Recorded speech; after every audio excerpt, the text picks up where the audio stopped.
электролит ерітінділердегі индикаторлардың әсері деген нәрсе бар. Индикаторлардың түстері қалай өзгереді? Оны былай істейміз. Қара, мына жерге индикаторлар деп жазып қойыңдар. Индикаторлар. Индикаторлардың түстері бар, олар бізде қандай болады? Қазір бірге салып көрсетейін.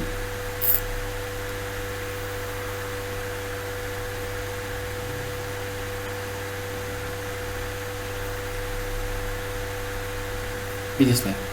Енді қараңдар, мына жерге мен жазып қояйын, индикаторлардың түрлерін жазамын қазір. Индикаторлар. Олардың біріншісі мына жерге жазып қойыңдар, лакмус деп.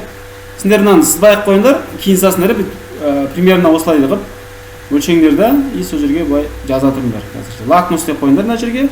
Мына жерге метил оранж деп жазыңдар. Метил оранж. Мына жерге фенол фталейн деп жазамыз. Фенол фталейн. Фенол фталейн. И мына жерге орталарын жазамыз қазір. Орталарын. Бізде енді қышқылдық орта бар, бірінші. Сосын не тұратын еді? Бейтарап орта. Одан кейін қандай? Сілтілік орта, яғни негіздік орта. Негіздік орта. Енді қараңдар, мысалы мынандай бір ыдыс тұратын болса, мынандай бір ыдыс тұрды мына жерде. Мысалы мына жерде қышқыл тұр. Дейікші, ішінде ашқор бар да, мынаның ішінде ашқор бар. Осыған әкелдік та мен лакмусты не істедім?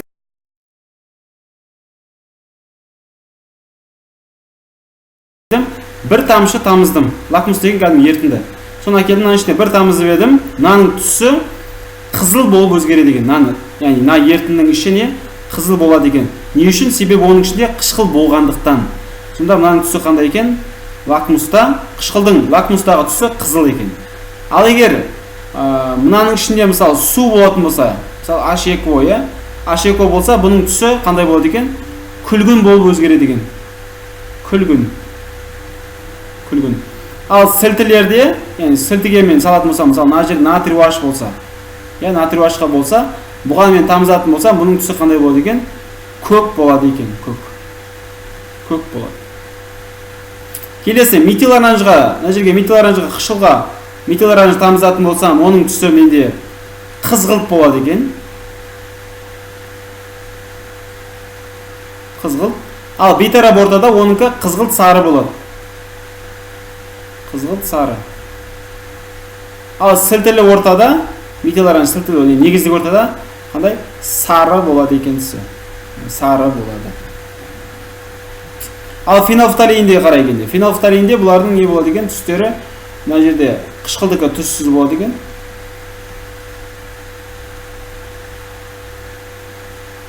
Қышқылдың түсі түссіз. Алда түссіз болады екен. Ал мынанікі қандай? Таңқурай түсті болады екен. Малиновый цвет болады.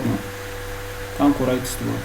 Енді мынаны қалай жаттаймыз деп жатсыңдар. Мысалы енді сендер бұл жерде біліп жаттап олғырсың, қышқыл, бейтарап, сілті, көздерің елестетінде бірінші қышқыл тұрады, сосын бейтарап, сосын сілті тұрады. Ал енді мына жақта бірінші лакмус тұрады, сосын метил оранж, фенолфталейн. Көз алдарың елестетіндер, осылай жаттап алыңдар қазірше, көз алдарыңа. Енді мына төбе дегенлерін қалай жаттаймыз? Мына жердегі былай жаттаймыз. Қызыл, күлгін, көк. Барлығында қандай әріп? Былай айтқан кезде к.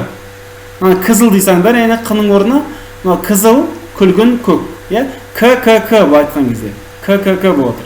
Ал енді метил оранждың ортасындағын жаттаймыз болды. Бейтарап ортада ол қызғылт сары дейміз да. Қызғылт деген сөзді мына жаққа жібереміз, ал сары деген сөзді мына жаққа жібере саламыз. Ал енді фенолфталейннің түсі бізде қандай болады? Төреғали болады, яғни Т болады екен. Төреғали. Яғни түссіз не?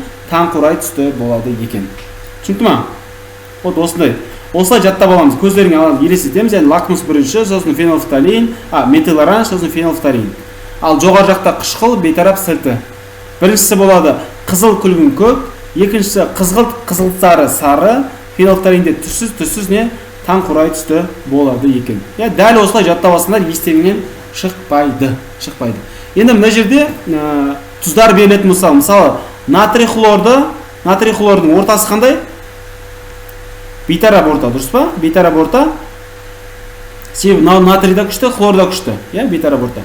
Егер бұған біз метил оранж тамызатын болсақ, оның түсі қандай болады?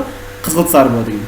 Ал егер натрий 2SO3-ке, яғни мына жерде натрийіміздің қайсысы күшті? Натрий күшті болғандықтан ортасы қандай? Мынанікі негіздік орта болады. Егер оған біз лакмусты тамызсақ, мынаның түсі қалай өзгереді? Көк болады екен, көк болады. Ал егер метил оранж тамызсақ, қандай? Сары болады. Ал фенолфталинді тамызсақ, қандай? Таңқурай түсті болады екен. Егер алюминий хлор 3-ке лакмусты тамызатын болсақ, оның түсі қалай болады? Қызыл болады екен. Ал метил оранж тамызатын болсақ, қызғылт, ал фенолфталинде не болады екен? Түсі өзгермейді екен. Түсі өзгермейді. Вот, осылай не істейміз? Жаттап аламыз. Сендерге сұрақтар сондай болады. Яғни, мысалы, бүйтеді, калий 2SO3-тің ортасы қандай дейді. Мынаның ортасы қандай? И ортасы қандай? Сосын тағы да екінші сұрақ. Ортасы қандай деп келмейді. Калий 2SO3 метил оранжда түсі қандай өзгереді дейді. Осы сұраққа жауап беріңдерші. Калий 2SO3 метил оранждағы түсі қандай?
Иә, дұрыс айтасыңдар, сары болады. Себебі калий бізде не?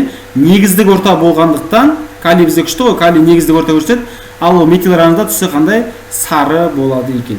Жалпы түсінікті ғой, сұрақтар осындай болады, осындай типте, и соларға не істейміз? Жауап береміз. Сұрақтарың болмаса, сабақты осымен аяқтайық, иә? Сау болыңдар.